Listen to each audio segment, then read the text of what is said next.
Between every trigger and your reaction lies a hidden space, your power to choose. This audiobook will help you break free from automatic reactions and transform your emotional responses for good.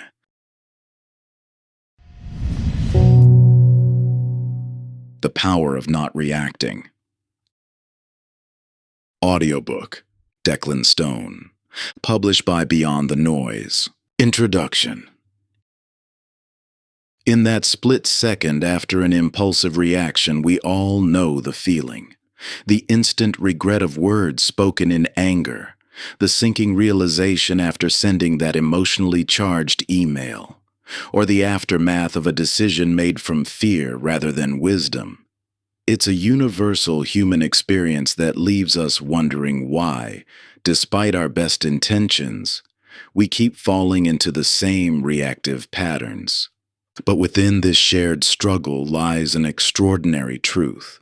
Between every trigger and our reaction exists a space, often just a fraction of a second, where our true power resides. This space, though infinitesimal, contains our freedom to choose how we show up in life's most challenging moments. It's the difference between being a puppet of our programming and the author of our response. Consider the distinction between reaction and response. A reaction is automatic, unconscious, and rooted in past conditioning, like a knee-jerk reflex that bypasses our wisdom. A response, however, is conscious, chosen, and aligned with our deepest values. This difference isn't merely semantic, it's transformative. Think of it like the difference between weather and climate.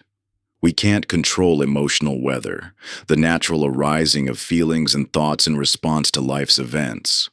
But we can influence our emotional climate, the overall environment we create through our habitual responses. Just as a region's climate shapes its landscape over time, our pattern of responses shapes the terrain of our lives. Many believe emotional mastery requires suppressing feelings, maintaining constant detachment, or exercising superhuman willpower. This misconception leads to an exhausting internal battle that ultimately fails because it fights against our fundamental nature. True emotional mastery isn't about controlling feelings, it's about transforming our relationship with them. This book won't offer quick fixes or simplified techniques. Instead, it provides perspective shifts that permanently alter how you experience emotional challenges. Through these chapters, you'll discover how to work with your emotions rather than against them, how to access wisdom in moments of intensity, and how to maintain your center even as chaos swirls around you. What becomes possible when we learn to respond rather than react? Everything changes. Relationships deepen because we're truly present rather than trapped in reactive patterns. Decisions improve because they're made from clarity rather than impulse. Inner peace becomes sustainable because it's no longer dependent on controlling external circumstances. Most importantly, we gain the freedom to live from our highest values rather than our conditioned patterns. The journey ahead isn't about becoming someone different. It's about uncovering who you've always been beneath the layers of automatic reactions. It's about recognizing that your true power lies not in controlling life's triggers, but in transforming how you meet them. Welcome to the space between stimulus and response. The space where everything changes. Chapter 1. The Invisible Chains. Understanding your reactive patterns. Between every emotional trigger and your automatic reaction lies a moment of choice, though you may not realize it exists. Right now, as you reflect on your own patterns, you can likely recall countless times you've promised yourself, "This time will be different," only to find yourself caught in the same reactive loop when emotions run high. These patterns can feel like invisible chains, binding you to predictable responses that seem to bypass your conscious control. Your brain, in its infinite wisdom and drive for efficiency, creates these automatic responses through neural pathways that deepen with each repetition. Like well-worn paths in a forest, these neural trails become the path of least resistance, making reactive patterns feel inevitable rather than optional. Each time you respond in the same way to a trigger, you reinforce these pathways, strengthening the chains that bind you to your habitual reactions. These patterns weren't created by accident or character flaw. They emerged as protective mechanisms during times when you needed them. Your reactive patterns are sophisticated survival strategies that served an important purpose in your past. The quick anger that fires up when you feel dismissed may have once protected you from being taken advantage of. The withdrawal that occurs when conflict arises might have been your best option for staying safe in earlier circumstances. Understanding this truth releases you from self-judgment and opens the door to compassionate awareness. Your reactions aren't personal failings. They're outdated solutions that have outlived their usefulness. Yet even as these patterns cause suffering, there's often resistance to changing them. The familiar discomfort of your reactive patterns can feel safer than the uncertainty of a new response. The key to beginning this transformation lies in developing your witnessing self, the part of your consciousness capable of observing reactions without being consumed by them. This internal observer allows you to step back and watch your patterns unfold as if viewing them from above. When you cultivate this perspective, you create space between yourself and your reactions, weakening the chains of automaticity that have held you captive. Imagine watching yourself from above during a triggered moment. Notice the familiar sequence, the trigger, the surge of emotion, the automatic response. See how the pattern plays out like a well-rehearsed scene. This isn't about judgment or forcing change. It's about bringing awareness to what has been unconscious. Each moment of witnessing creates a crack in the foundation of these automatic responses. Every reactive pattern tells a story about your past, about what you needed to believe or how you needed to behave to navigate earlier challenges. As you develop your capacity to witness these patterns rather than be consumed by them, you take the first essential step toward emotional freedom. The chains that bind you become visible, and what is visible can be transformed. These patterns, though deeply ingrained, are not your destiny. They are simply well-worn paths in the landscape of your mind, created by past experiences and reinforced through repetition. As you strengthen your ability to witness them, you'll begin to see how these automatic reactions connect to your history, shaping your present responses in ways that may no longer serve your highest good. Chapter 2. The Emotional Time Machine. How Reactions Connect Past and Present. Your strongest emotional reactions often feel puzzlingly intense compared to what triggered them. A colleague's constructive feedback sparks a wave of shame that seems vastly disproportionate. A partner's minor oversight ignites anger that feels explosively out of place. A small schedule change triggers anxiety that paralyzes you for hours. These moments leave you wondering why such relatively minor situations provoke such overwhelming responses. The truth lies in how your nervous system processes emotional experiences. When triggered, your brain operates like an emotional time machine, instantly transporting you to earlier, unresolved experiences that share similar emotional signatures. Your nervous system cannot distinguish between past and present threats. To your brain, emotional danger from 20 years ago feels just as immediate as a current trigger. This phenomenon explains why you might intellectually understand that your reaction is excessive while feeling powerless to control the emotional cascade. Your cognitive brain recognizes the present context, but your emotional brain has already activated a response pattern established long ago.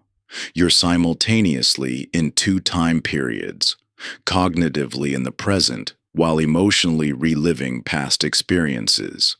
This disconnection occurs because emotional memories are stored differently than cognitive memories.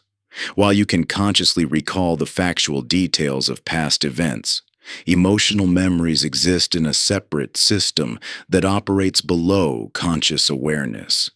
These emotional memories create instant, automatic responses when triggered, bypassing your rational mind entirely. They're designed for survival, not accuracy. Your brain would rather overreact to keep you safe than risk underreacting to potential danger.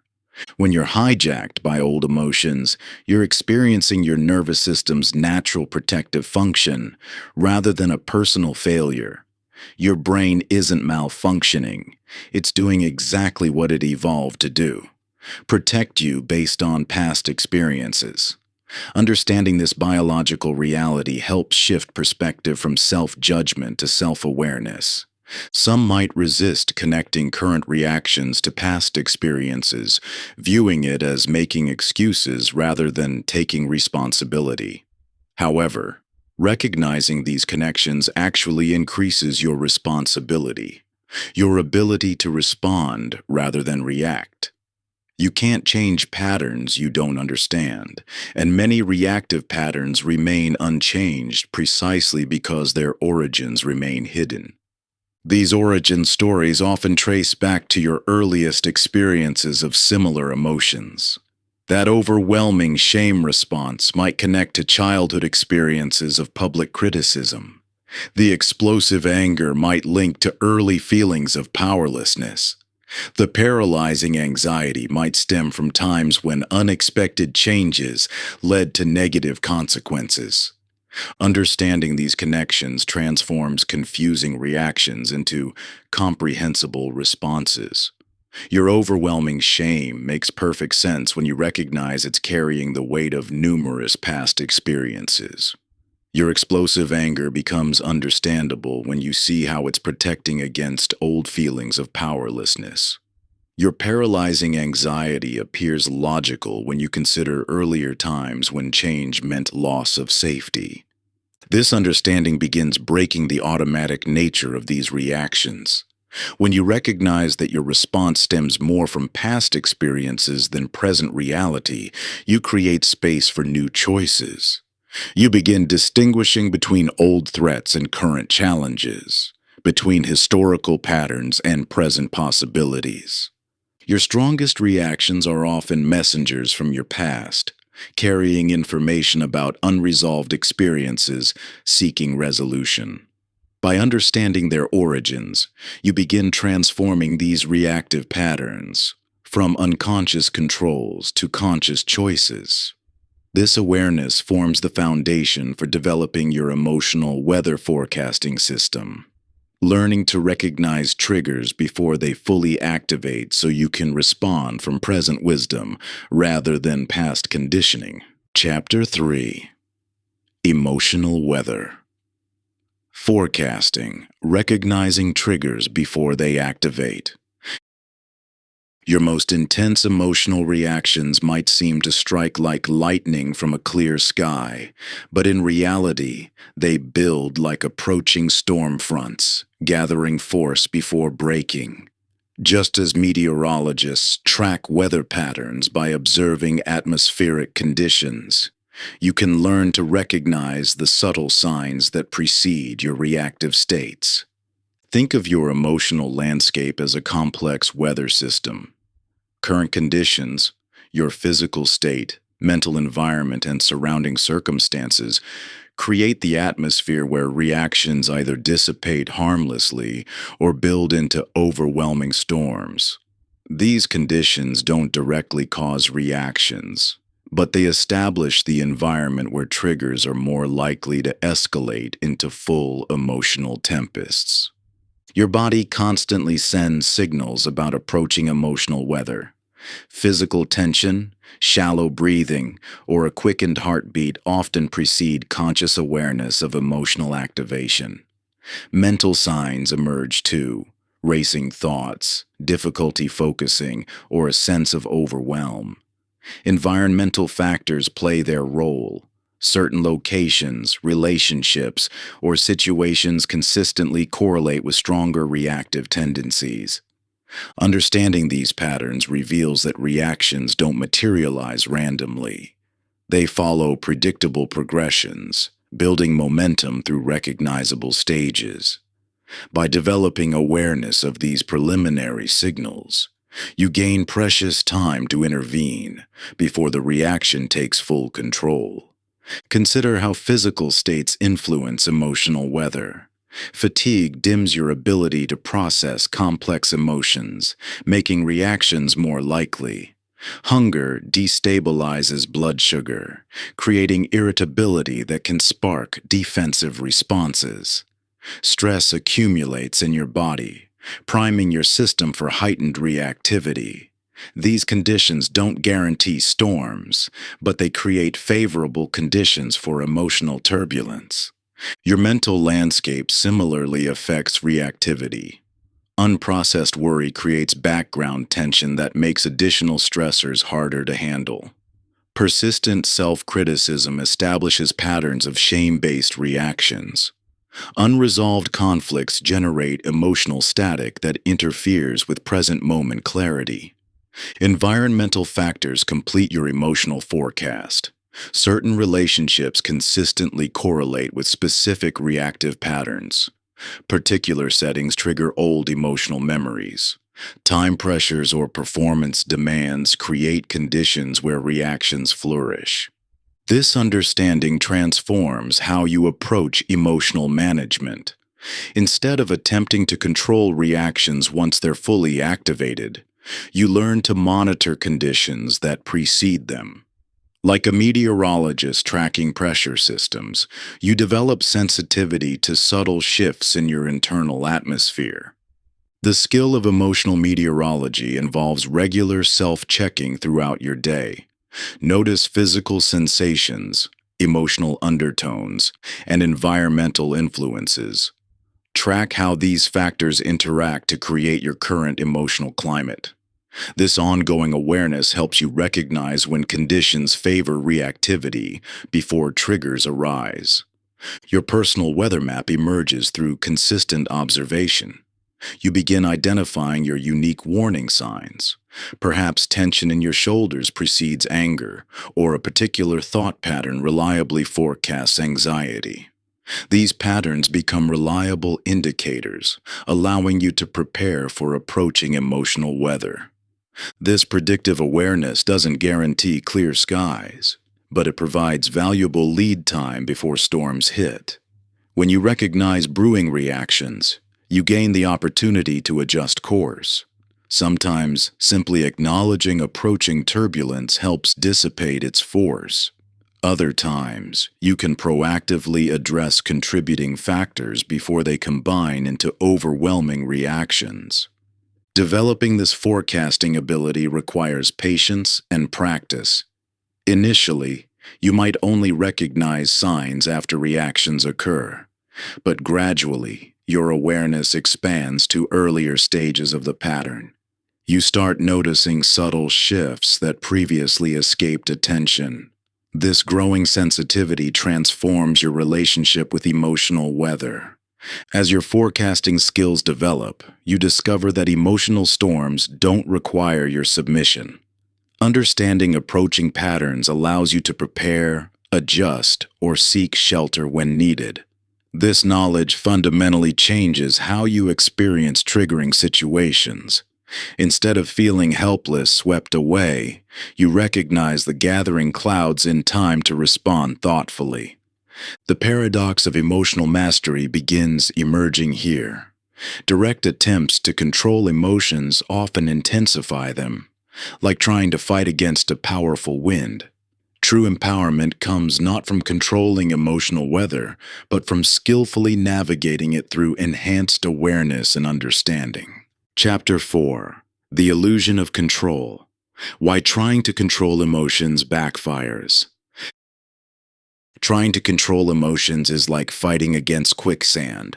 The harder you struggle, the deeper you sink. This truth becomes apparent when you attempt to suppress anger during a heated conversation, only to feel it burning more intensely. Or when you desperately try to push away anxiety before an important presentation, watching helplessly as it grows stronger with each attempt to force calm. These moments reveal a fundamental paradox of emotional life. Direct attempts to control or eliminate unwanted emotions often amplify them instead. Understanding this paradox requires examining how attention and emotion intertwine in your nervous system.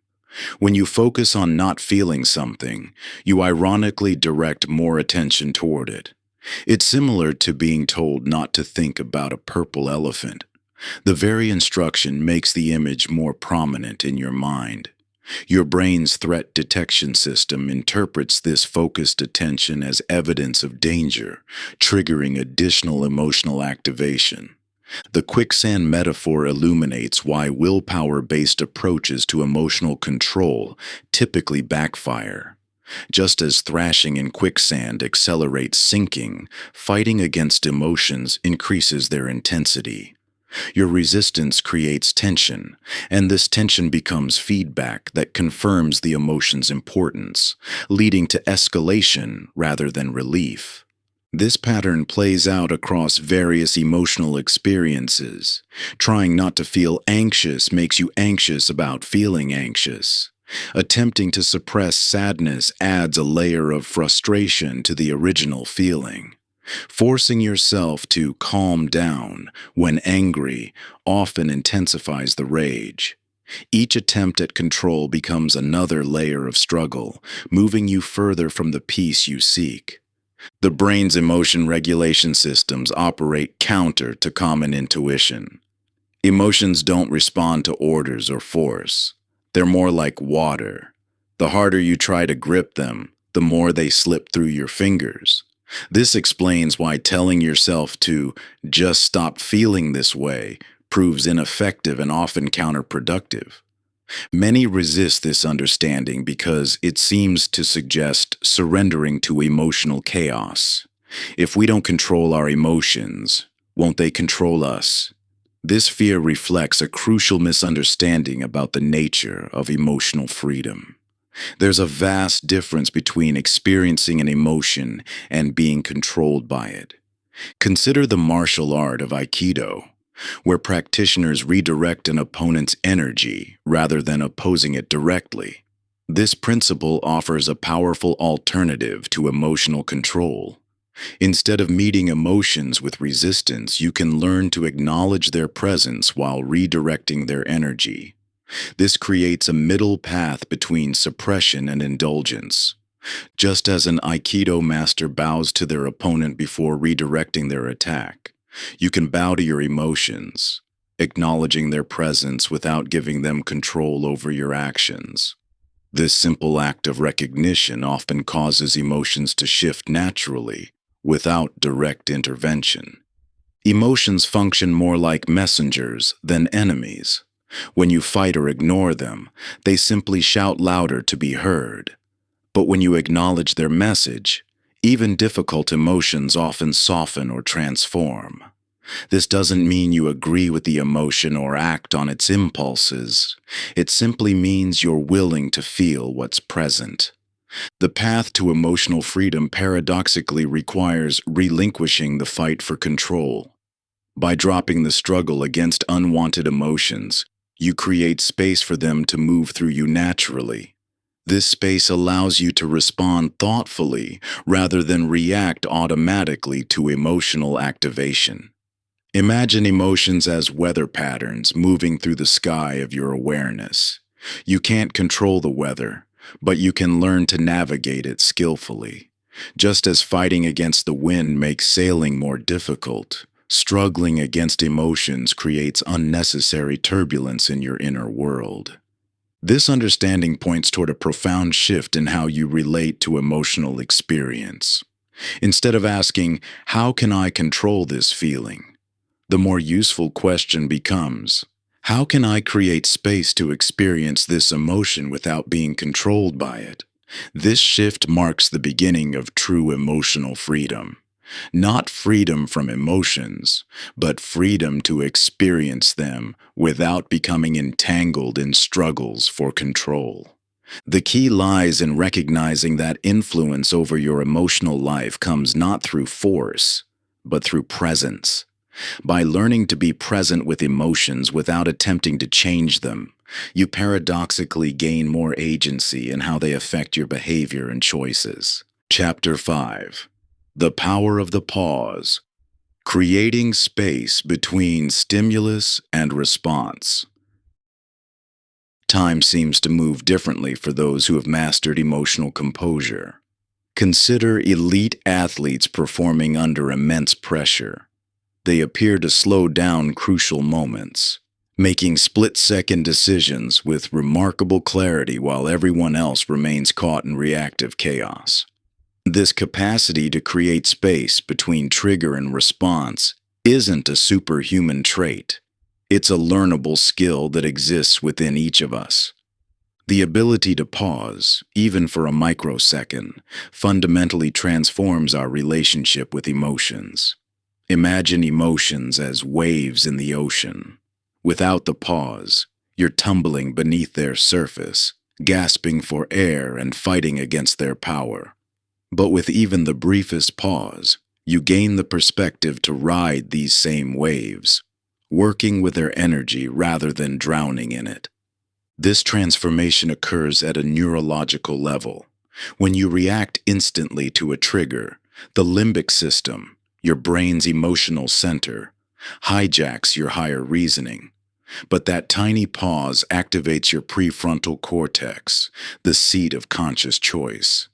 It's the difference between operating on autopilot and taking manual control of your responses. The waves metaphor helps illuminate why this pause contains such power. When you're submerged in emotional reactivity, everything feels immediate and overwhelming. The pause creates a pocket of air, a moment of clarity where you can orient yourself and choose your direction. You're still experiencing the full force of the emotion, but you're no longer at its mercy. Many resist this concept, fearing that pausing means suppressing their authentic expression or denying their feelings. But the pause isn't about controlling or eliminating emotions. It's about creating space to experience them more fully, while maintaining the power of choice. Others believe it's impossible to pause when emotions run high. While it's challenging, this capacity strengthens like any muscle through consistent practice. The key lies in progressive training, starting with lower stakes situations where emotional intensity remains manageable. Begin by noticing natural pauses in your day, the moment between your phone ringing and answering it, the space between someone speaking and your response, the transition between tasks. These everyday moments provide opportunities to practice expanding that space of conscious choice. As this awareness develops, you can intentionally create the pause using various anchors. A single conscious breath serves as a reset button for your nervous system. A physical step back provides literal and psychological distance from triggers. A mental image or phrase can interrupt automatic reactions, creating space for conscious response. This practice develops what we might call emotional spaciousness, the ability to create breathing room within intense experiences without denying their reality. It's like expanding the space between the notes in music. The same notes played with subtle spacing create an entirely different composition. The pause contains revolutionary potential because it breaks the chain of automatic reactivity that perpetuates old patterns. In that microscopic space lies the seed of genuine transformation, the moment where you can choose to respond from your highest wisdom rather than your conditioned patterns. This space reveals something profound about the nature of emotional freedom. True liberation doesn't come from controlling emotions, but from changing our relationship with them. The pause allows emotions to move through us while maintaining our center, like a tree that bends with strong winds without being uprooted. Most significantly, this practice reveals how our reactions don't just respond to reality, they actively create it. Every reactive pattern shapes how we perceive and interpret events, constructing the very reality we believe we're simply reacting to. Chapter 6. Emotional Echoes. How your reactions shape your reality. Your reactive patterns create an echo chamber where every emotional response reverberates and amplifies, shaping not just how you feel, but the very reality you experience. Like standing in a hall of mirrors where each reflection feeds back into the next. Your reactions don't simply respond to life. They actively create the conditions that trigger more of the same reactions. Consider how defensiveness breeds defensive responses from others, creating evidence that people are indeed hostile. Notice how anxiety about social situations leads to tense behavior that makes interactions more awkward, seemingly confirming that you're socially inept. Observe how anger at a partner's distance can create behaviors that push them further away, reinforcing the belief that relationships aren't safe. This emotional feedback loop operates through subtle but powerful mechanisms. Your brain constantly filters massive amounts of incoming information, deciding what deserves attention. When you're caught in a reactive pattern, your neural filters prioritize information that matches your emotional expectations. If you believe people can't be trusted, you'll notice every slight betrayal while overlooking evidence of trustworthiness. If you expect rejection, you'll detect hints of disapproval in neutral expressions. But these filters do more than shape perception. They influence your behavior in ways that elicit responses from others that match your expectations. Approaching situations with suspicion creates guarded behavior that provokes defensive responses. Expecting criticism leads to perfectionist tendencies that strain relationships. Anticipating failure generates hesitation that increases the likelihood of mistakes. This creates a self-reinforcing cycle where reactions generate circumstances that trigger more reactions, building momentum like a snowball rolling downhill. Each iteration strengthens neural pathways and behavioral patterns until the cycle feels inevitable rather than created. You find yourself saying, "See, this always happens," without recognizing how your reactions helped manifest that very reality. Understanding this dynamic isn't about assigning blame or denying external circumstances. Life contains genuine challenges, and others' actions impact us significantly. But recognizing how reactions shape reality reveals our power to shift entrenched patterns. When you change your reactions, you change the energy you put into situations. This altered energy creates different responses from others and opens new possibilities previously hidden by reactive patterns. This isn't about forcing positive thinking or suppressing authentic feelings. It's about recognizing that while you can't control every circumstance, your reactions significantly influence how situations unfold. The same critical feedback delivered to two people can spark either defensive hostility or growth-oriented curiosity, leading to vastly different outcomes. Breaking these self-reinforcing cycles requires pattern interruption, consciously choosing different responses to create new possibilities. This isn't about overcoming or fixing yourself, but experimenting with alternative ways of engaging life. Each interrupted pattern creates space for different dynamics to emerge. Start by identifying one reactive pattern you'd like to explore. Changing. Notice the current chain reaction, what triggers the response, how you typically react, how others respond to that reaction, and how this cycle reinforces itself. Then experiment with introducing different responses at any point in that chain. If criticism typically triggers defensive arguments, try responding with curious questions. If anxiety usually leads to avoiding situations, experiment with showing up while accepting the presence of anxiety. Approach this as scientific exploration rather than a self-improvement project. You're not trying to force change, but gathering data about what happens when you engage differently with familiar triggers. This experimental mindset reduces pressure while maintaining awareness of how your reactions shape your experience. Remember that patterns built over years won't transform overnight. Small changes in reaction can slowly shift the feedback loop toward different outcomes. Each time you interrupt an automatic reaction, you weaken its hold and create space for new possibilities. You're not just changing your emotional experience. You're actively participating in creating a different reality. These self-reinforcing cycles extend beyond individual situations into larger life patterns. Notice how believing, "I never have enough time," creates rushed behavior that makes everything take longer. See how expecting financial scarcity generates decisions that reinforce resource limitations. Recognize how assuming relationships will end badly creates behaviors that strain connections.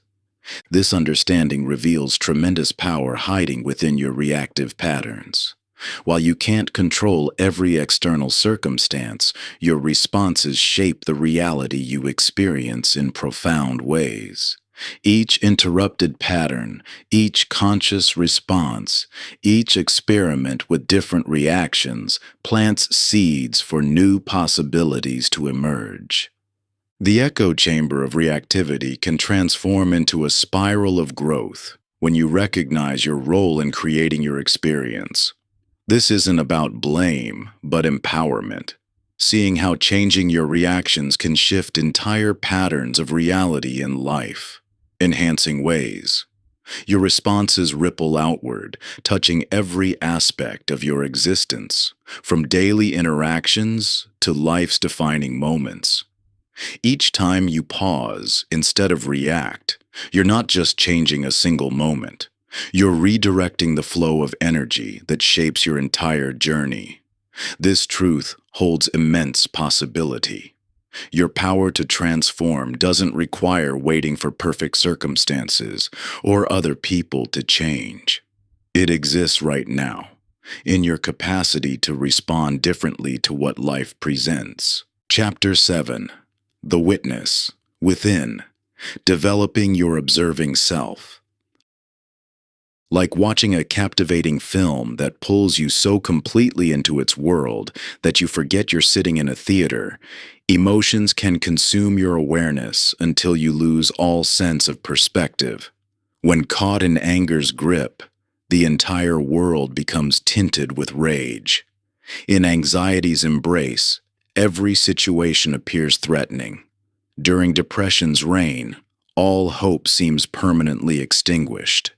Yet just as a momentary shift in awareness can remind you that you're actually watching images on a screen, developing your observing self creates the power to experience emotions without being completely identified with them. This capacity to witness your emotional experience rather than being consumed by it represents one of the most profound shifts in your relationship with feelings. It's the difference between being caught in a storm versus watching it from shelter. Both positions allow you to fully register the storm's intensity, but only one keeps you from being swept away by it. Your consciousness contains multiple levels of awareness. There's the experiencing self that feels emotions directly, but there's also an observing self that can witness those feelings with perspective. This observing self doesn't judge or try to change emotions. It simply notices them, creating crucial breathing room between you and your feelings. When you say, "I am angry," you've completely identified with the emotion. But when you shift to, "I notice I'm feeling anger," you access a wider perspective. The anger is still fully present and felt, but you're no longer consumed by it. This subtle but powerful shift in language reflects a profound transformation in your relationship with emotions. This witnessing capacity isn't about suppressing feelings or creating unhealthy detachment. Rather, it allows you to fully experience emotions while maintaining enough perspective to choose how to respond to them. Like watching powerful ocean waves from the shore rather than being caught in the surf, you can appreciate their force without being overwhelmed by them. The observing self becomes stronger through consistent practice, starting with mild emotions before gradually working with more intense feelings. Begin by simply noting emotions as they arise throughout your day. I notice anxiety is present. I'm experiencing frustration. Sadness is moving through.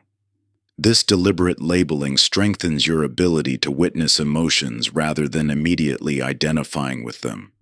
As your observing self develops, you'll find yourself catching emotional reactions earlier, often before they fully consume you. You might notice tension rising in your shoulders and think, "Ah, anger is beginning to build," rather than immediately becoming angry.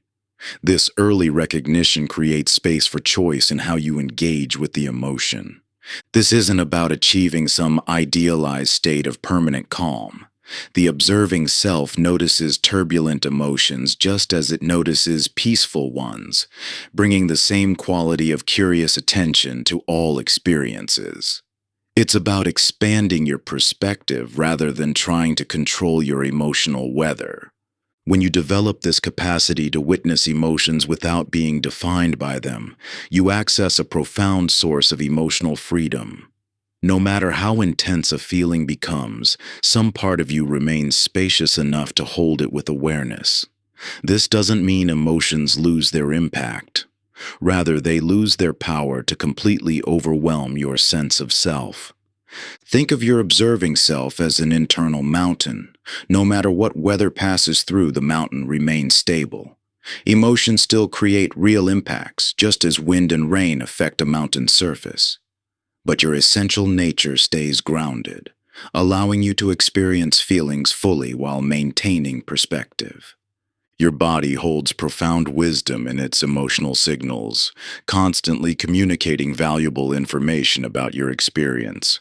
Yet this intelligence can only be accessed when you develop enough witnessing capacity to receive its messages rather than being consumed by them. Understanding this body-based emotional wisdom becomes crucial for developing true emotional mastery. Your emotional intelligence isn't just mental, it lives in your flesh and bones, your racing heart and churning gut, your tensed muscles and shallow breath. These physical sensations aren't random noise to ignore, but rather an intricate feedback system refined over millennia of human evolution. They form a sophisticated early warning system, alerting you to threats and opportunities before your conscious mind can process them. Think of your body as an exquisitely calibrated instrument, constantly taking readings of your environment, both internal and external. Just as a seismograph detects subtle tremors long before an earthquake, your body registers the first trembles of emotional movement before they surface into awareness. That knot in your stomach during a difficult conversation, the lightness in your chest when you're truly aligned with a decision, the heaviness in your limbs when you're compromising your values. These aren't inconvenient physical reactions to suppress, but rather crucial data points guiding you toward authentic choices and away from what doesn't serve you. But this profound source of wisdom remains inaccessible when you're caught in reactive patterns. when the noise of immediate emotional responses drowns out the subtle signals your body sends. Only by developing the capacity to pause and witness can you begin to decode this physical intelligence that's been speaking to you all along. Chapter 8: Body Intelligence. Listening to your physical wisdom. Your body has been speaking to you since the day you were born, sending constant signals about your emotional state through physical sensations. Yet in our thought-dominated culture, many have learned to override these vital messages, pushing through tension headaches, ignoring churning stomachs, dismissing tightened shoulders until the signals become too intense to suppress. This disconnect from bodily wisdom comes at a steep price. By the time you consciously register emotional distress, you're often already caught in reactive patterns that could have been prevented through earlier body awareness. Think of your body as an emotional dashboard equipped with sophisticated warning indicators. Just as your car alerts you to potential problems before they become catastrophic, your body provides real-time data about your emotional state long before your conscious mind processes it. That knot in your stomach during a tense meeting isn't just physical discomfort. It's your body's early warning system signaling rising anxiety. The heat rising in your chest during a challenging conversation isn't random. It's your physical dashboard indicating brewing anger. The physiological basis for this mind-body connection is profound. Every emotion creates distinct patterns of physical activation. Anxiety tightens the chest and quickens breathing. Anger increases heart rate and muscle tension. Sadness often manifests as heaviness or fatigue. These physical manifestations begin microseconds before conscious awareness, making your body the fastest and most reliable indicator of emotional states. This body intelligence isn't mystical or esoteric. It's a natural capacity hardwired into your nervous system. Just as you don't need special training to feel hunger or fatigue, your body naturally senses and responds to emotional states. However, years of ignoring these signals can dull this innate awareness. The good news is that this connection can be rebuilt through consistent attention to physical sensations. Some argue that focusing on bodily sensations is irrelevant to emotional mastery, or that certain people are simply not physical. But this misunderstands the inseparable nature of physical and emotional experience. Every emotion has a bodily component. There's no such thing as a purely mental emotional experience. What's often labeled as being not physical is actually a learned disconnection from natural body awareness. Building this awareness begins with regular body scanning, systematic check-ins with physical sensations throughout your day.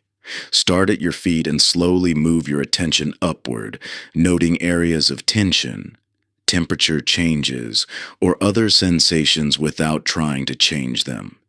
This builds your capacity to recognize emotional states through their physical signatures before they trigger reactions. Over time, you'll develop your personal body map of emotions, understanding exactly how different emotional states manifest in your physical experience. You might discover that anxiety creates a characteristic tightness between your shoulder blades, or that the first sign of rising anger is a slight jaw clench. This knowledge becomes a powerful early warning system for emotional reactivity. This physical awareness creates crucial intervention opportunities.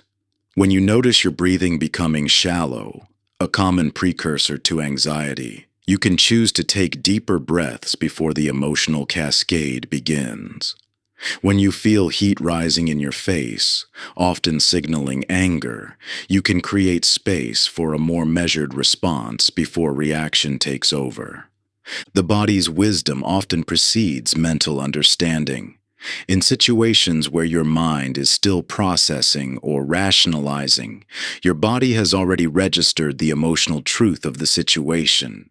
Learning to trust and interpret these physical signals expands your emotional intelligence in profound ways. This reunification of mind and body awareness is essential for true emotional freedom. While mental understanding is valuable, lasting transformation requires working with both the physical and mental aspects of emotional experience.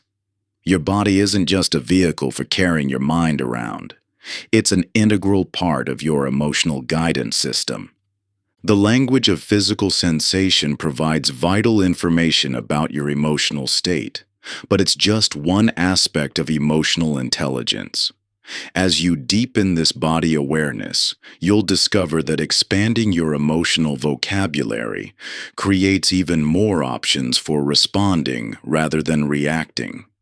Each new word you learn to accurately describe your feelings adds another shade to your emotional palette, another tool in your arsenal of conscious choice.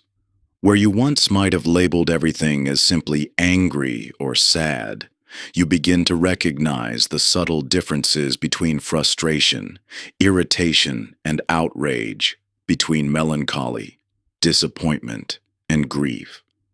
This nuanced understanding transforms vague discomfort into precise insight, allowing you to meet each emotion with exactly what it needs, rather than defaulting to old reactive patterns. Chapter 9: The Language of Emotions, Translating Feelings into Wisdom. In your emotional life, there exists a rich language of feeling states that carries profound wisdom about your needs, boundaries, and deepest values.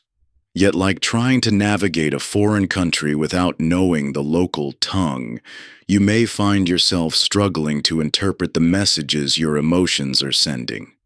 This disconnect isn't your fault. Our culture has prioritized rational thought while neglecting emotional literacy, leaving many without the vocabulary needed to distinguish between similar but distinct emotional states. Consider how having only the word hot to describe temperature would limit your ability to respond appropriately to different heat levels. The same limitation occurs when you collapse various emotional experiences into broad categories like good or bad, positive or negative. Without nuanced emotional vocabulary, anger, frustration, and resentment blur together, though each carries distinct information requiring different responses. Anxiety, worry, and concern seem identical, though their messages and needed actions vary significantly. Your emotions evolved as sophisticated information systems, each carrying specific data about your interaction with the world. When you expand your emotional vocabulary, you gain access to this previously encrypted wisdom. The intensity of anger signals the magnitude of a boundary violation. The quality of fear indicates whether you need to gather more information or take immediate protective action. The depth of sadness reflects the significance of a loss requiring integration. This translation process transforms overwhelming emotional states into actionable intelligence. Rather than being hijacked by intense feelings, you can learn to decode their messages with increasing precision. Anxiety about an upcoming presentation isn't simply discomfort to eliminate. It's your system mobilizing energy for preparation. Frustration with a colleague isn't just negativity to suppress. It's data about misaligned expectations requiring clarification. The body provides the first clues in this translation process.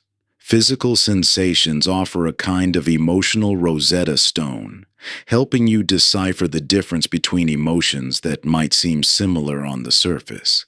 The heavy, sinking feeling of disappointment differs from the sharp sting of rejection. The churning energy of anticipation has a different quality than the fluttering of anxiety.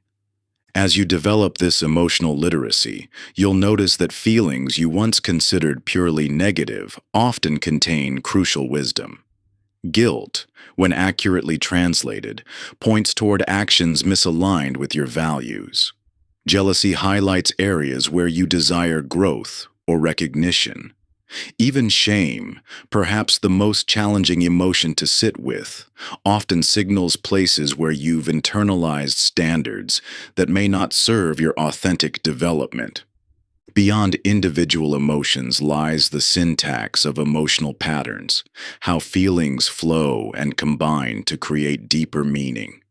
Just as single words form sentences that convey complex ideas, emotional states often arrive in meaningful sequences.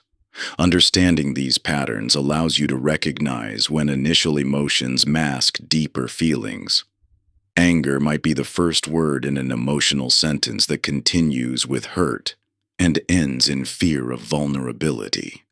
Your expanding emotional vocabulary creates space for increasingly nuanced responses.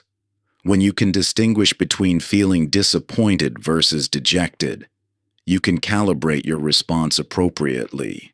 Recognizing the difference between worry and dread allows you to assess whether a situation requires preventive planning or immediate action. This precision in emotional translation directly enhances your response flexibility.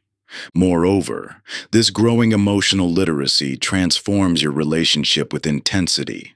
Strong emotions no longer appear as overwhelming forces to suppress, but as emphatic communications requiring careful translation. Like a loud voice in a foreign language, the volume doesn't prevent understanding once you know the meaning of the words being spoken. Think of yourself as a constant student of this emotional language, knowing that fluency develops through patient practice. Each time you pause to investigate a feeling state, asking what specific message it carries, you strengthen your translation abilities. Every effort to distinguish between similar emotions, noting their subtle differences in physical sensation and implied action, builds your emotional vocabulary. This growing sensitivity transforms ordinary moments into opportunities for deeper understanding. A tight chest during a work presentation might reveal anticipation rather than anxiety. That heaviness in your stomach while waiting for news could signal excitement mixed with uncertainty instead of pure dread. As your emotional vocabulary expands, these physical cues become increasingly meaningful markers, each one offering precise information about your inner landscape. Chapter 10. The Myth of Emotional Permanence, Recognizing the Transient Nature of Feelings. As an expert in emotional mastery, I understand intimately that feeling of being trapped in an intense emotion, the absolute conviction that this state will last forever. When grief crashes over you, it seems impossible to imagine ever feeling joy again. In the grip of anxiety, the memory of calm feels like a distant dream. During intense anger, the heat of the emotion convinces you this burning will never cool. This experience is so universal precisely because it emerges from how our brains are wired. The same neural architecture that allows us to become fully immersed in the present moment, a crucial survival advantage, can also trick us into believing our current emotional state is permanent rather than transient. This myth of emotional permanence grips us again and again, despite lifetime evidence that all emotional states eventually shift and change. Think of emotions as weather patterns rather than climate. Just as a rainstorm can feel endless while you're in it, intense emotions create a temporary reality that masks their inherent impermanence. The biochemical cascade of an emotional response typically lasts only 60 to 90 seconds when not maintained by our thoughts and reactions.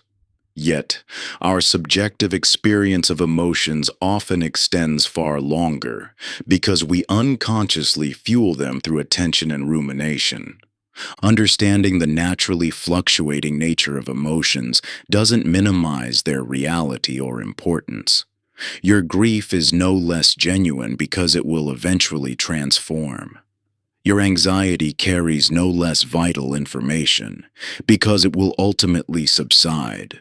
The intensity of emotion exists precisely to command our attention to important signals about our experience. But we can receive these signals without believing they represent permanent states of being. This understanding is supported by extensive neuroscience research showing how emotions move through our nervous system in waves. Each emotional wave has a natural rise, peak, and fall, unless we interrupt this process through resistance or rumination. When we fully accept and experience an emotion without fighting it or feeding it with reactive thoughts, we allow its natural completion. Some may worry that viewing emotions as temporary diminishes their significance or suggests we shouldn't take them seriously. But recognizing impermanence actually allows us to work more skillfully with our emotional experience. When we know a feeling will eventually pass, we can more easily create space to experience it fully without being consumed by it. The truth is that emotions only become stuck or seemingly permanent when we either resist them or cling to them. Resistance creates tension that holds emotions in place, while rumination continuously regenerates emotional chemicals that would otherwise naturally dissipate. Understanding this process gives us a profound key to emotional freedom. To work with this principle, try what I call emotional timing, consciously observing the natural duration of feelings when you neither suppress them nor feed them with mental activity. Notice how emotions naturally rise, peak, and fall like waves when allowed to move through you without resistance or rumination. Keep an emotional weather journal, tracking the actual duration of intense feelings rather than relying on your perception of how long they last. You'll likely discover that even intense emotions begin to shift and transform much sooner than you expect when not maintained by mental activity. This isn't about rushing the process or trying to make emotions end faster. Rather, it's about developing trust in their inherently transient nature. This understanding forms the foundation for a radically different relationship with emotional experience. Instead of being imprisoned by the myth that difficult feelings will last forever, you can learn to surf the emotional waves with confidence in their temporary nature. This doesn't mean emotions become less real or meaningful. Rather, they become more workable, precisely because you know they will eventually transform. The key is learning to fully experience emotions while holding awareness of their impermanence. This creates a middle path between suppression and indulgence. You can honor the reality and importance of your feelings while trusting in their natural evolution and transformation. When you embrace this balanced approach, you'll find yourself moving through emotional landscapes with newfound grace, no longer fighting against the currents of feeling, nor drowning in their depths. You'll discover an inner stability that allows emotions to flow naturally through you. This isn't about maintaining rigid control or achieving some perfect state of detachment. It's about developing an intimate relationship with your emotional life while staying anchored in the wisdom of impermanence. Chapter 11: Emotional Alchemy: Transforming Reactions into Responses. You've likely heard the ancient alchemical metaphor of transforming lead into gold, a mystical process of transmutation that has captivated imaginations for centuries. But this esoteric concept holds profound relevance for your journey of emotional mastery. Just as the alchemist sought to transform base metals into precious ones, you possess the innate capacity to transmute reactive patterns into conscious responses, to transform emotional lead into psychological gold. When intense emotions arise, anger, fear, hurt, or shame, they initially appear as heavy, dark experiences that weigh you down. Yet within each difficult emotion lies the seed of transformation. Like the alchemists of old who recognized the hidden potential within seemingly worthless materials, you can learn to recognize that your most challenging emotions contain precious wisdom waiting to be revealed. This transformative process begins with a fundamental shift in how you meet your emotions. Rather than attempting to change, fix, or eliminate difficult feelings, presence becomes your primary tool. When you bring curious awareness to an emotion instead of immediate judgment or resistance, you create the conditions for natural transformation to occur. Neuroscience supports this approach. When you meet an emotion with presence rather than resistance, you activate different neural networks. Instead of triggering the reactive circuits of your limbic system, you engage the observational capacity of your prefrontal cortex. This subtle shift dramatically changes how emotional experiences are processed and integrated. Consider how the same emotion can lead to vastly different outcomes depending on how you meet it. Anger met with resistance typically explodes into aggression or collapses into resentment. But anger met with presence can reveal important information about your boundaries and values. Fear avoided becomes anxiety and paralysis. Fear fully experienced provides crucial data about what requires attention or protection. You may worry that feeling emotions fully will overwhelm you or cause you to lose control. But the opposite proves true. It is resistance that amplifies emotional intensity, while presence allows natural resolution.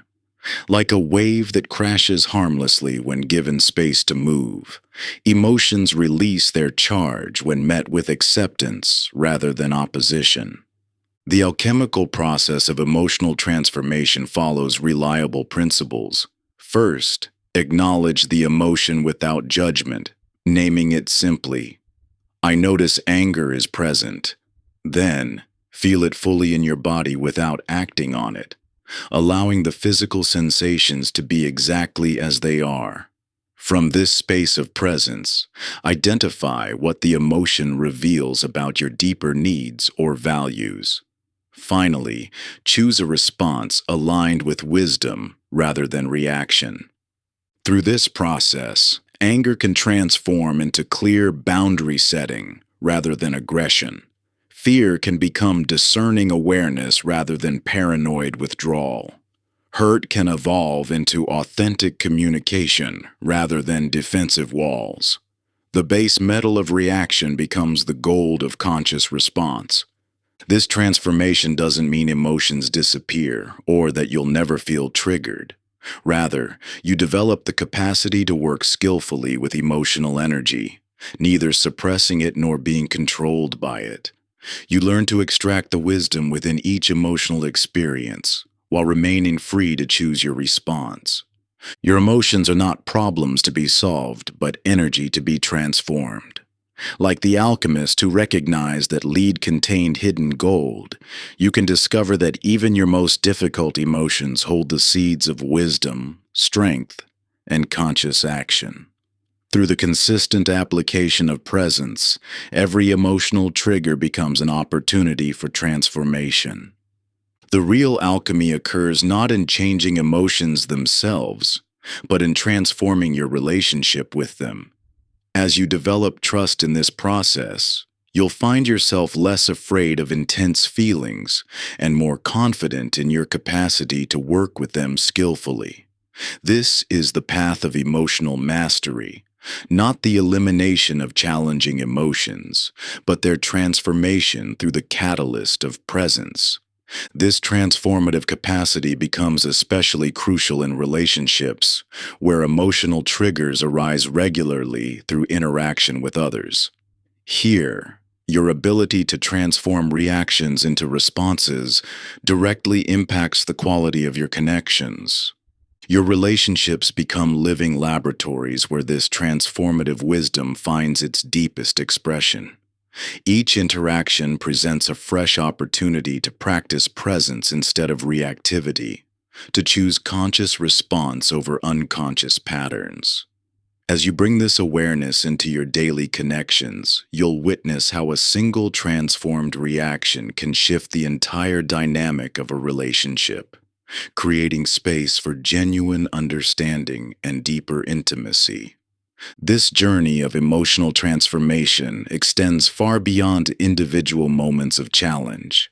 It ripples outward, touching every aspect of your life, from your closest relationships to your professional interactions, from your internal dialogue to your broadest life choices. What begins as a simple practice of pausing becomes nothing less than a revolution in how you experience and engage with life itself.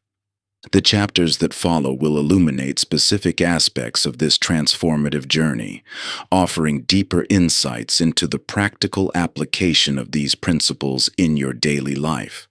You'll discover how to navigate even the most challenging emotional territories with growing confidence and clarity, transforming what once seemed like obstacles into stepping stones toward greater wisdom and authentic power. Chapter 12. The Responsive Relationship. Creating Connection Beyond Reaction. The dance of relationship reactivity is perhaps the most challenging arena for emotional mastery. In intimate connections where stakes are highest and triggers run deepest, you repeatedly encounter situations that test your capacity for conscious response. Picture that all too familiar cycle. Criticism meets withdrawal. Withdrawal invites more criticism, creating an endless loop that both parties feel powerless to break. These patterns can persist for years or even decades, with each person's reactions feeding and strengthening the others, creating distance where both desperately desire connection. Yet within these very patterns lies unprecedented opportunity for transformation. Relationships serve as both your greatest challenge and your most powerful teacher in the journey from reaction to response. This is because intimate connections activate your deepest emotional patterns while simultaneously offering the perfect laboratory for developing new responses. Think of relationships not as battlegrounds where reactions clash, but as gardens where responses can flourish. Just as a garden requires consistent tending, patience, and understanding of natural cycles, so too do relationships thrive on conscious cultivation rather than reactive force. Most importantly, like a garden, one person's shift in approach can transform the entire ecosystem, even when other elements remain unchanged. This principle challenges a common misconception about relationship dynamics, the belief that both people must change simultaneously for transformation to occur. In reality, when one person shifts from reaction to response, they create new possibilities in the relationship field that didn't exist before. This isn't about becoming passive or suppressing authentic expression. Rather, it's about choosing responses that align with your deeper values and relationship aspirations, rather than letting automatic reactions drive your behavior. Understanding how emotional triggering works in close relationships reveals why intimate connections activate our most intense reactions. The closer the relationship, the more it engages our attachment system, the deep neural circuitry formed in our earliest relationships that governs our sense of safety and connection. When this system perceives threat, often in subtle forms like criticism, withdrawal, or emotional unavailability, it activates ancient survival responses that can override our conscious intentions. This explains why you might find yourself acting in ways that directly contradict your relationship goals, withdrawing when you want connection, attacking when you desire understanding, or shutting down when you wish to communicate. These reactions aren't character flaws, but neurological responses seeking safety in ways that ultimately create more distance. The key to transforming these patterns lies not in trying to eliminate triggers, an impossible task in close relationships, but in developing new responses to them. This requires understanding that every trigger presents a choice point, even if that choice occurs in a fraction of a second. In that microscopic moment between trigger and response lies your power to transform relationship patterns. One powerful tool for developing this capacity is what we call emotional preview, mentally rehearsing non-reactive responses to common relationship triggers. This isn't about scripting perfect responses, but about expanding your range of possibilities beyond habitual reactions. By practicing alternative responses when not triggered, you strengthen neural pathways that become accessible even in emotionally charged moments. This practice involves identifying specific triggering scenarios in your relationships, perhaps your partner's tone of voice, your child's defiance, or a colleague's dismissive comment. Rather than hoping to respond differently in the moment, you consciously preview various responses, feeling into how each option might impact the relationship dynamic. Your reactions in relationships often feel uniquely personal, but they typically follow universal patterns. The critic-withdrawal dance, the pursuer-distance cycle, the blame-defend loop. These patterns appear across cultures and relationship types because they reflect basic human attachment dynamics. Understanding this can help depersonalize these patterns while empowering you to consciously choose different responses. In close relationships, non-reactivity often feels like swimming upstream against a powerful current of emotion and habit. This challenge intensifies because relationships trigger not just present emotions, but historical patterns, activating old wounds and unresolved experiences. Yet this very intensity makes relationships the perfect training ground for emotional mastery. Remember, the goal isn't to achieve perfect non-reactivity, an impossible and ultimately unhelpful standard. Instead, aim to gradually expand the space between trigger and response, using each interaction as an opportunity to practice choosing rather than reacting. Even small shifts from reaction to response can create ripple effects that transform entire relationship dynamics over time. Like tending a garden, this process requires patience, consistency, and trust in natural growth cycles. You may not see immediate results from each conscious response, but over time, these choices create new patterns that support connection rather than distance. This transformation begins with your willingness to respond differently, even when others maintain their reactive patterns. The power to transform your relationships lies not in dramatic gestures or perfectly crafted responses, but in these small moments of conscious choice. Each time you pause rather than react, you plant seeds of change that grow into new possibilities. While others may continue their habitual patterns, your commitment to responding thoughtfully creates subtle shifts that ripple outward, gradually reshaping the entire emotional landscape of your connections. This journey of transformation asks nothing more than your willingness to stay present in challenging moments. You don't need to master complex techniques or become a different person. You simply need to recognize the space between trigger and response as your point of power. In this space, you'll discover that the person you've always been capable of being has been there all along, waiting for you to choose differently. The path forward isn't about perfection or never experiencing reactive impulses. It's about gradually expanding your capacity to hold those impulses with awareness, allowing them to inform rather than control your responses. As you practice this art of conscious response, you'll find yourself naturally drawn toward choices that nurture connection, understanding, and growth in all your relationships.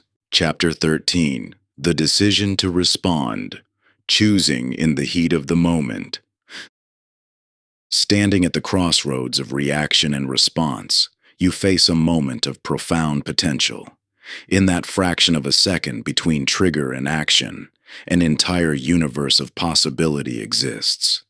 This critical juncture, when the emotional impulse rises but hasn't yet been expressed, contains both your greatest challenge and your most transformative opportunity. The neuroscience of this moment reveals why it feels so challenging.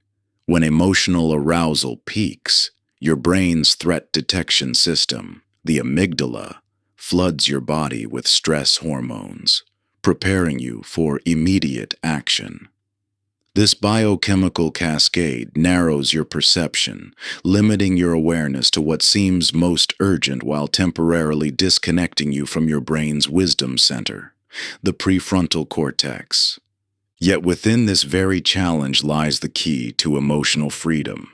Each time you pause in this space between stimulus and response, you strengthen neural pathways that support conscious choice. Like a muscle that develops through repeated use, your capacity to access wisdom during emotional activation grows stronger with each attempt. This growth occurs regardless of outcome. Even when you don't manage to choose differently in the moment, the mere attempt to pause strengthens your choice-making capacity. Understanding this biological reality frees you from self-judgment when you don't succeed, and motivates continued practice when progress feels slow. The misconception that spontaneous reaction equals authenticity often prevents people from developing this crucial skill. But true authenticity emerges from alignment with your deepest values rather than automatic patterns inherited from past experiences. Similarly, the belief that emotional situations don't allow time for choice overlooks how split-second awareness can radically alter outcomes. Your brain requires only milliseconds to shift from reactive to responsive mode. A single conscious breath activates your parasympathetic nervous system, creating psychological space even when physical time remains constrained. This tiny pause, though brief, allows access to a broader range of responses than your reactive mind can generate. The practice of conscious choosing begins with recognizing choice points, those moments throughout your day when reactive impulses arise. Start with mild triggers when stakes are low and emotional intensity manageable. Notice the physical sensations that signal a reactive impulse is building. Feel the urge to react without immediately acting on it. In these moments, engage your prefrontal cortex by asking yourself one focusing question: what outcome do I truly want here? This simple inquiry interrupts the reactive cascade and reconnects you with your deeper wisdom.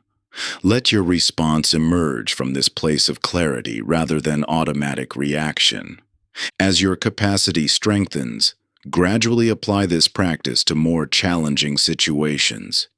Each conscious choice, however small, shapes not just the immediate moment, but the trajectory of your life. These micro-decisions accumulate over time, gradually replacing reactive patterns with responsive ones. Think of each choice point as a vote for who you are becoming. When you choose presence over reaction, wisdom over impulse, or connection over protection, you're not just affecting the current situation. You're literally rewiring your brain's default responses. These new neural pathways, strengthened through repeated use, become your new normal. This transformation doesn't require perfection. You don't need to make the right choice every time. You simply need to recognize that choice exists. Even when you react automatically, the subsequent awareness creates valuable data for future choice points. Your missteps become feedback rather than failure. informing rather than derailing your growth. The space between stimulus and response represents the frontier of your emotional freedom. Each time you stand at this crossroads, regardless of what you choose, you strengthen your capacity to choose differently next time. This is how lasting transformation occurs, not through dramatic overnight change, but through countless small decisions to pause, breathe, and choose consciously. Every moment of restraint builds your resilience like a muscle gaining strength through resistance. The pause you create becomes your sanctuary, a brief but powerful refuge where wisdom can emerge and unconscious patterns can dissolve. In this space, you reclaim your power from old conditioning and plant seeds of new possibilities. Even a fraction of a second spent in awareness rather than automaticity ripples forward, touching not just this moment, but all the moments that follow. Chapter 14, Beyond Emotional History, Creating New Patterns of Response. Like actors who have performed the same play countless times, we often find ourselves reciting emotional lines we never consciously chose to learn. These reactive patterns feel as natural as breathing, so ingrained that questioning them seems as strange as questioning why we speak our native language. Yet just as a skilled actor can step out of character and choose a different interpretation, you possess the power to revise the emotional script you've been unconsciously following. Your reactive patterns didn't materialize from nowhere. They were carefully programmed through countless repetitions, inherited through family dynamics, absorbed from cultural expectations, and etched into neural pathways through early experiences. These patterns once served essential purposes, helping you navigate challenging environments, earn acceptance, or protect yourself from perceived threats. Consider how you respond to conflict. Do you immediately withdraw, matching the quiet resignation modeled by a parent? Do you raise your voice, echoing the emotional intensity that surrounded disagreements in your childhood home? Or perhaps you become the peacemaker, stepping into the role you adopted to ease family tensions. These aren't random reactions, but well-rehearsed responses drawn from your emotional script. The profound influence of these inherited patterns extends far beyond individual moments of reactivity. They shape your relationships, career choices, and fundamental sense of self. Like invisible strings pulling you toward familiar responses, they create an illusion of inevitability, as if your reactions are simply who you are rather than patterns you learned. Yet understanding the origins of your reactive patterns isn't about assigning blame or making excuses. It's about recognizing that what served you in one chapter of life may now limit your growth and authentic expression. The child who learned to suppress emotions to maintain peace can become an adult struggling to access and express genuine feelings. The teenager who developed a harsh inner critic to drive achievement may now find that voice preventing self-acceptance and joy. Your emotional inheritance includes both gifts and limitations. Some patterns may have provided strength and resilience, while others may have created unnecessary suffering. The key isn't to reject your emotional history wholesale, but to consciously choose which patterns still serve your highest good, and which need revision. This process of pattern recognition and revision begins with compassionate awareness. Notice the recurring themes in your emotional responses, the situations that consistently trigger specific reactions, the roles you automatically adopt in relationships, the emotional tones that feel most familiar even when they don't serve you. Through this awareness, you can begin to identify the gap between inherited reactions and chosen responses. This space contains the possibility of writing a new emotional script, one that honors your history while creating freedom for authentic expression in the present. The practice of future memory strengthens this capacity for new responses. Rather than waiting until you're triggered to attempt change, invest time in vividly imagining different ways of responding to familiar situations. See yourself remaining centered when criticism arises, expressing boundaries with calm confidence, or staying present with uncomfortable emotions, rather than rushing to fix or flee them. This isn't about creating perfect responses, but about expanding your range of emotional possibilities. Each time you consciously choose a different response, you're not just changing a moment. You're contributing to a new emotional legacy that may influence generations to come. The power to revise your emotional script exists in every moment of awareness. While you didn't choose the patterns you inherited, you hold the pen that writes what happens next. Through conscious choice and consistent practice, you can transform reactive patterns into responsive wisdom, creating an authentic expression of who you choose to become. While the path ahead may seem daunting, you stand at the threshold of profound transformation. Your journey isn't about perfecting every response or eliminating emotional challenges altogether. It's about expanding your capacity to navigate life's inevitable storms with growing wisdom and grace. Each moment presents a new opportunity to step beyond inherited patterns that no longer serve you. Though you didn't choose the emotional blueprint you were given, you possess something far more powerful: the ability to consciously shape what happens next. This isn't about harsh self-judgment or rigid control, but about developing a deeper understanding of your inner landscape and learning to traverse it with increasing skill. As you move forward, remember that transformation unfolds one choice at a time. The small moments matter just as much as the big ones, perhaps even more so. Your response to a minor irritation today shapes how you'll handle larger challenges tomorrow. Through consistent awareness and intentional choice, you're not just changing individual reactions, you're rewiring your fundamental relationship with life itself. The greatest breakthroughs often come not from forcing change, but from bringing gentle awareness to patterns that have operated in the shadows of your consciousness.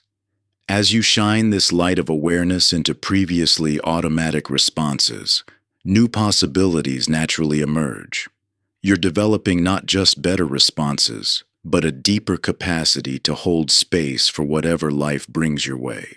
Chapter 15. Emotional Resilience. Bouncing back from reactive moments. You are navigating uncharted emotional territory, learning to respond consciously where you once reacted automatically. In this journey, setbacks aren't just common, they're an essential part of the learning process. Each time you find yourself caught in an old reactive pattern, remember, the measure of mastery isn't the absence of reactions, but the speed of recovery. Think of emotional mastery like learning any complex skill. No one expects to master a musical instrument without hitting wrong notes, or to learn a language without mispronouncing words. Yet when it comes to emotional responses, we often hold ourselves to an impossible standard of perfection. This perfectionism itself becomes a trigger, creating a secondary layer of reaction to our reactions. The path to emotional freedom isn't a straight line, but a spiral, where you revisit similar challenges with increasing awareness and skill. Each reactive episode contains valuable information about your triggers, patterns, and growth edges. Rather than viewing these moments as failures, see them as essential feedback in your emotional development. Your brain's reactive patterns developed over years or decades of repetition. These neural pathways were carved through countless experiences, often beginning before you had conscious choice in the matter.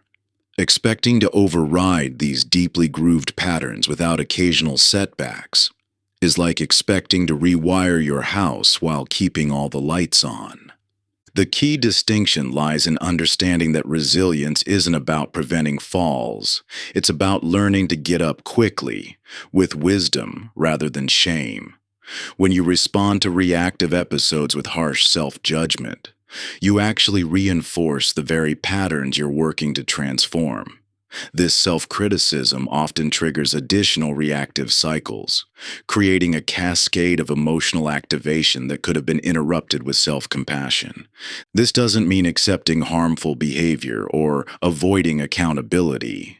Instead, it means approaching your reactive moments with the clarity and wisdom that come from understanding rather than judgment. Just as a martial artist learns to fall safely before learning complex moves, you can develop the skill of falling well emotionally, maintaining awareness even in reactive states, and recovering your center more quickly each time.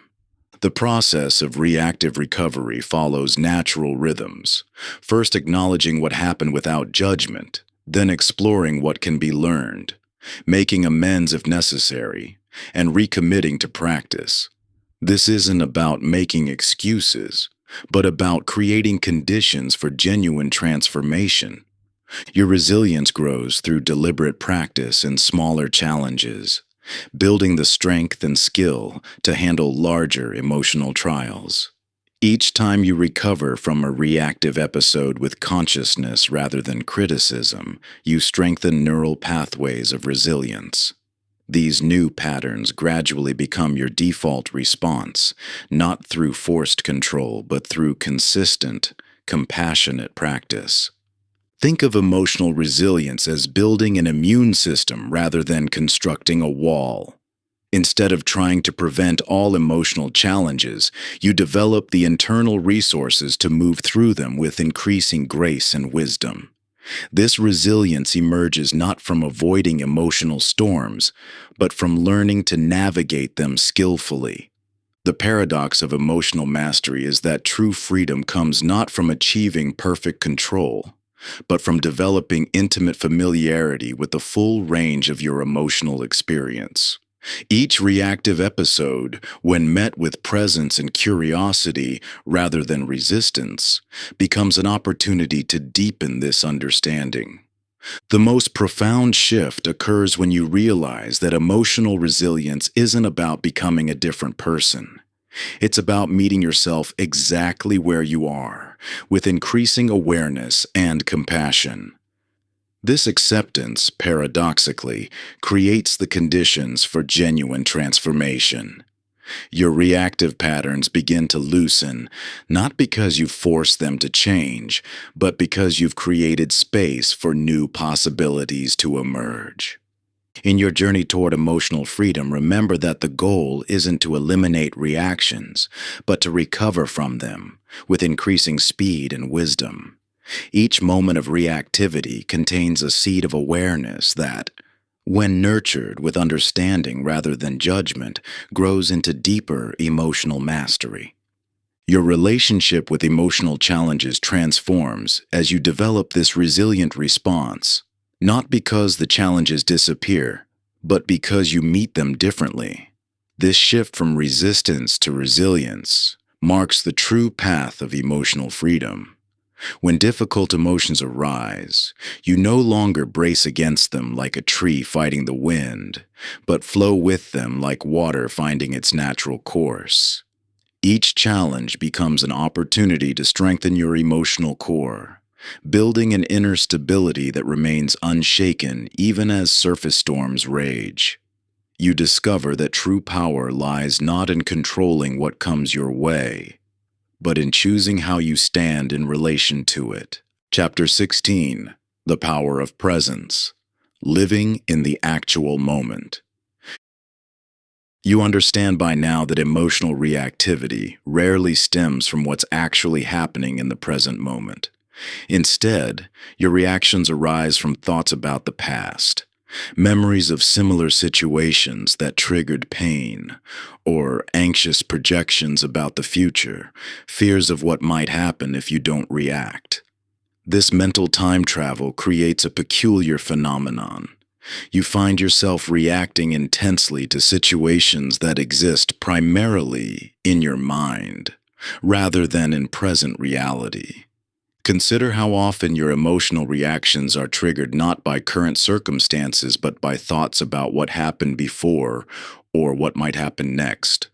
The criticism you receive at work triggers not just a response to the actual feedback, but an avalanche of memories about past failures and anxious projections about future consequences.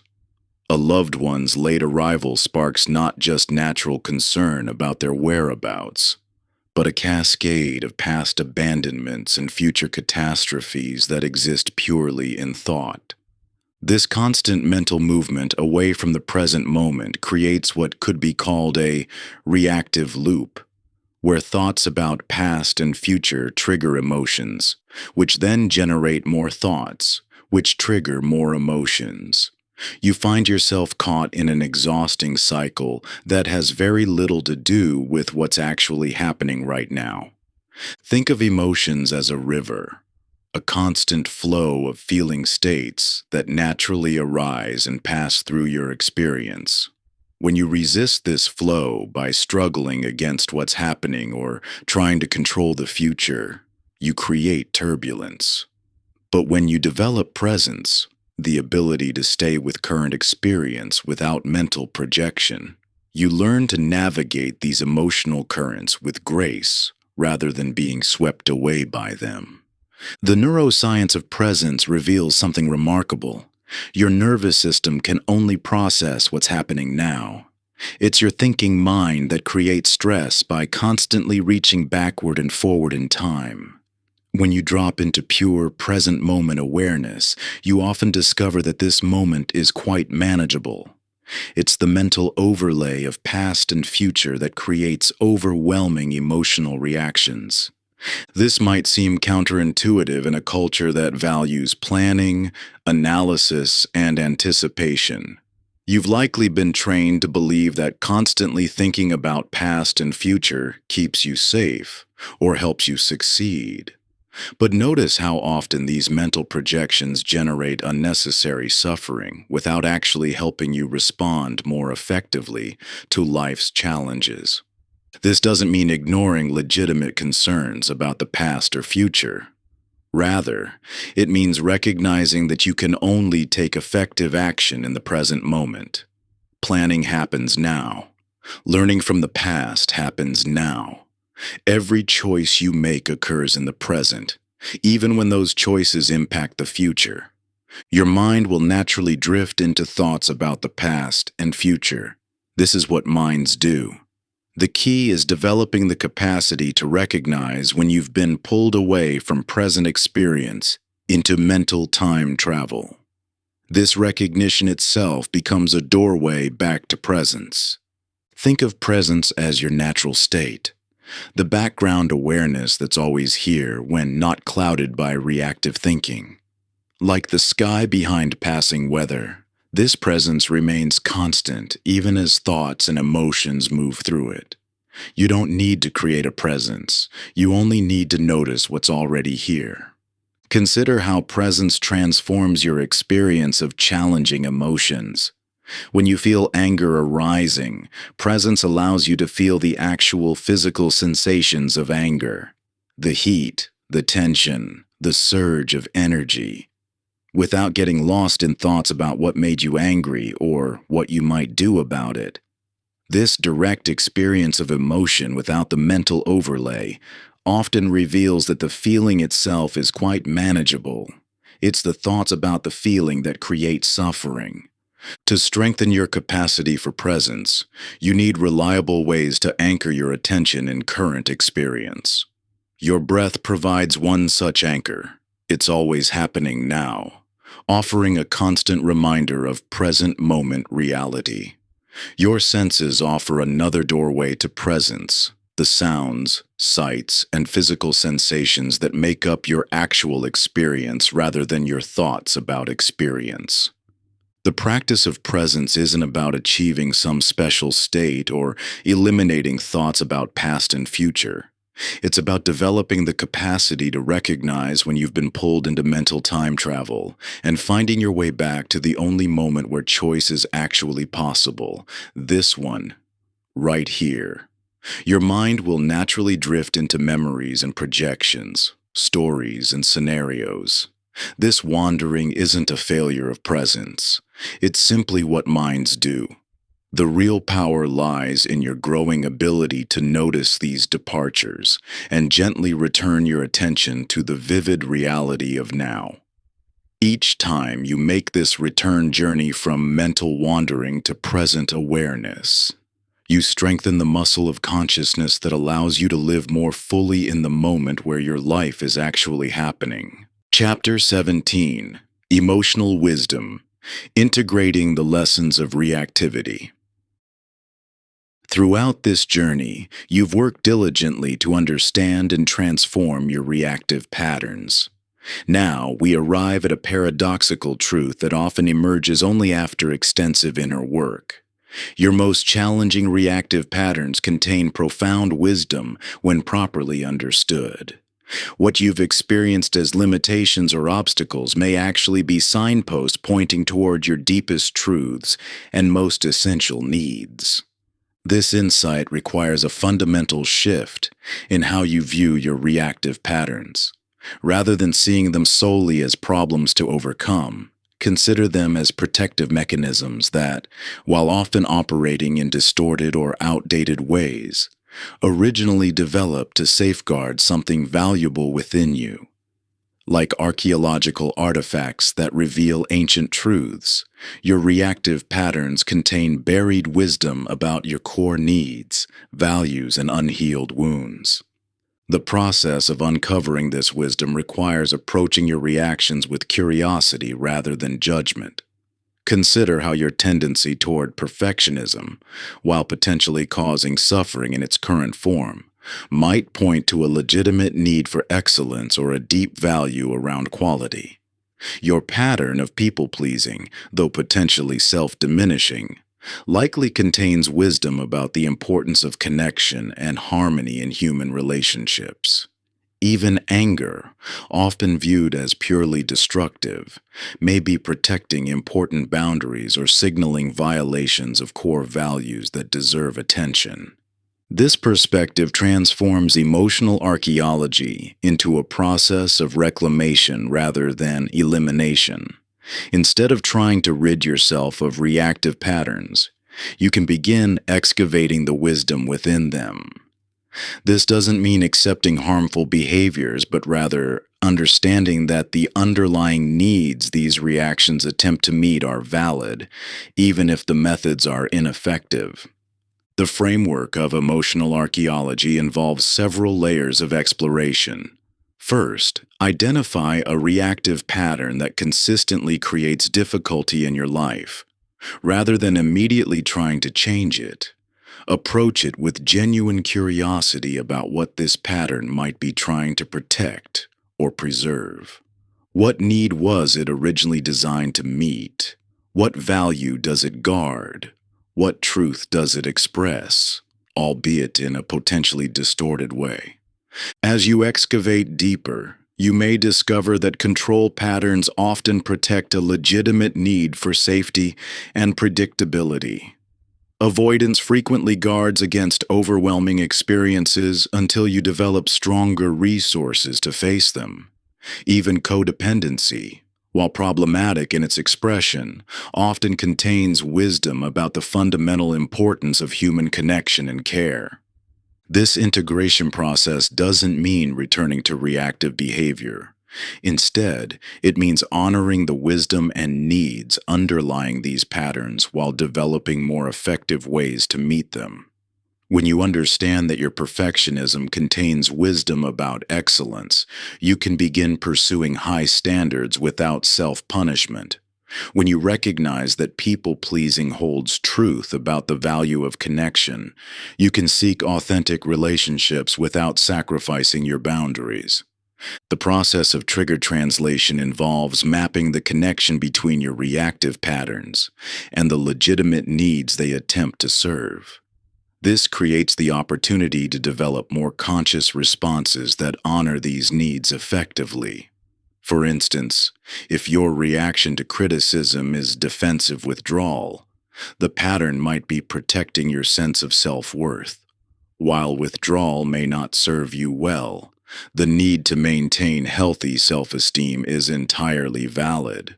Understanding this allows you to develop responses that both honor your worth and remain open to useful feedback.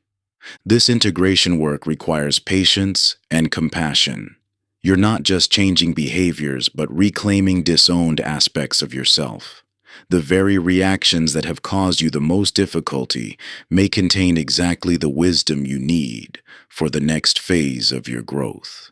Your sensitivity, though perhaps expressed through anxiety, may be essential for developing deeper empathy. Your intensity, while potentially overwhelming, might fuel the passion needed to pursue important goals. Through this process of emotional archaeology, you begin to recognize that wholeness comes not from eliminating parts of yourself, but from integrating them more consciously. Each reactive pattern, when properly understood, contributes to a more complete expression of who you are.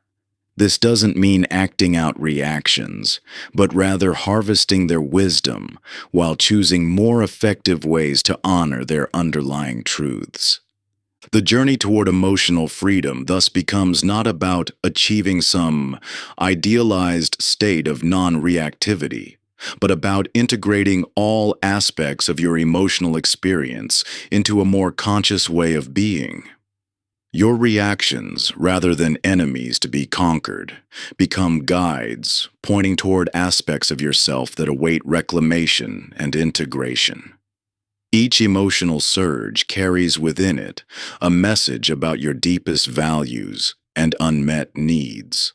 When you approach these reactions with curiosity rather than judgment, they transform from disruptions into doorways, portals through which you glimpse the authentic self beneath the reactive patterns. This integration doesn't happen through force or willpower, but through a gentle process of acknowledgement and understanding, allowing each part of your emotional landscape to find its proper place in the larger tapestry of who you are. Chapter 18: The Responsive Life, Bringing Non-Reactivity into Daily Living.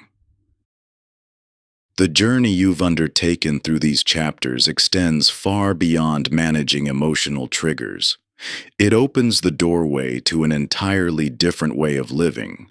Imagine moving through your days guided by conscious choice rather than conditioned reaction, meeting each moment with presence rather than programming.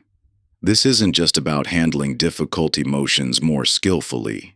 It's about fundamentally transforming your relationship with all of life. When response rather than reaction becomes your default mode, everything changes. Relationships deepen because you're truly present rather than caught in old patterns. Work becomes more effective because you operate from clarity rather than reactivity. Creativity flows more freely because you're no longer constrained by fear of judgment or failure. Even challenges become opportunities for growth rather than threats to avoid. Consider how life changes when you move from seeing it as a battle to experiencing it as a dance. Instead of fighting against what arises, you learn to flow with experience while maintaining your center. This doesn't mean passive acceptance, quite the opposite. True responsiveness requires profound engagement with life, but from a place of choice rather than compulsion. This responsive way of living transforms every domain of experience. In relationships, you listen deeply instead of defending, speak truthfully instead of reacting, and connect authentically instead of manipulating. At work, you navigate challenges with creativity rather than stress, collaborate with openness rather than protection, and pursue excellence through inspiration rather than fear. Your health improves because you respond to your body's signals rather than ignoring them until crisis. Your sense of purpose deepens because you can hear your inner wisdom when it's not drowned out by reactive noise. Even your relationship with time shifts. Instead of racing anxiously toward the future or dwelling painfully in the past, you fully inhabit each moment. Some might worry that responsive living means becoming passive or disconnected from the world's genuine problems. But true non-reactivity doesn't mean non-action. It means choosing your actions consciously rather than being driven by unconscious patterns. You can still feel passionate, take strong stands, and work for change. The difference is that your actions come from clarity rather than chaos, wisdom rather than wounding. This capacity for responsibility develops through consistent practice in daily life. Each moment presents an opportunity to choose response over reaction. When someone criticizes you, can you listen for the truth while maintaining boundaries? When plans fall apart, can you adapt creatively rather than collapse into frustration? When facing injustice, can you channel anger into effective action rather than destructive reaction? Take a moment to envision your responsive life across different domains. In relationships, imagine meeting conflicts with curiosity rather than defensiveness, expressing needs clearly rather than expecting others to read your mind, and offering genuine support rather than conditional approval. At work, picture pursuing goals from inspiration rather than pressure, collaborating from trust rather than control, and facing challenges with resourcefulness rather than resistance. Consider how your health would improve if you responded to stress with self-care rather than self-neglect, to fatigue with rest rather than stimulants, to illness with attention rather than denial. Imagine approaching your purpose not as something to figure out, but as something to discover by following what genuinely calls to you when reactive patterns don't drown out your inner knowing. This vision isn't about reaching some perfect state of non-reactivity. It's about developing the capacity to return to responsiveness more quickly when reactions occur, to learn from each experience rather than judge it, and to choose again and again to meet life with presence rather than pattern. The responsive life emerges from this ongoing practice of choosing presence over pattern, wisdom over wounding, creation over reaction. It's built decision by decision, moment by moment, breath by breath. Each time you pause before reacting, each time you choose response over habit, you strengthen this capacity not just for yourself, but for everyone your life touches. This journey of transformation continues infinitely because life continuously presents new opportunities for growth. But with each conscious choice, each return to presence, each moment of genuine response, you discover more of who you truly are beyond your conditioning. And in that discovery lies not just freedom from reaction, but freedom to create, connect, and contribute from your deepest wisdom. Conclusion. You've journeyed through these chapters, exploring the transformative space between stimulus and response, that crucial moment where your greatest power resides. Throughout this exploration, you've encountered both challenges and insights, discovering that the shift from reaction to response represents far more than a behavioral change. It fundamentally alters how you experience and engage with life itself. The principles we've explored weave together into a cohesive understanding of emotional freedom. Your emotions are never the problem. They carry wisdom when properly understood. Rather, it's your relationship with them that determines their impact on your life. Even in the most intense moments, that microscopic space between trigger and response contains the seed of liberation. Presence serves as your foundation for wise response, while emotional mastery ultimately flows from alignment with your deeper values rather than rigid control of your feelings. Remember that this journey continues beyond these chapters. You'll occasionally find yourself caught in reactive patterns. This is natural and expected.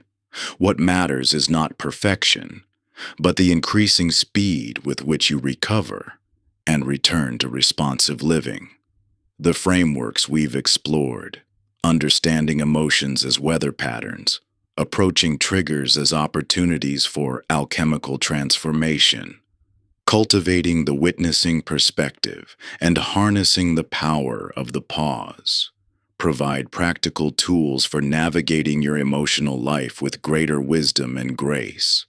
The true test of these principles comes not during peaceful moments, but amid life's inevitable challenges.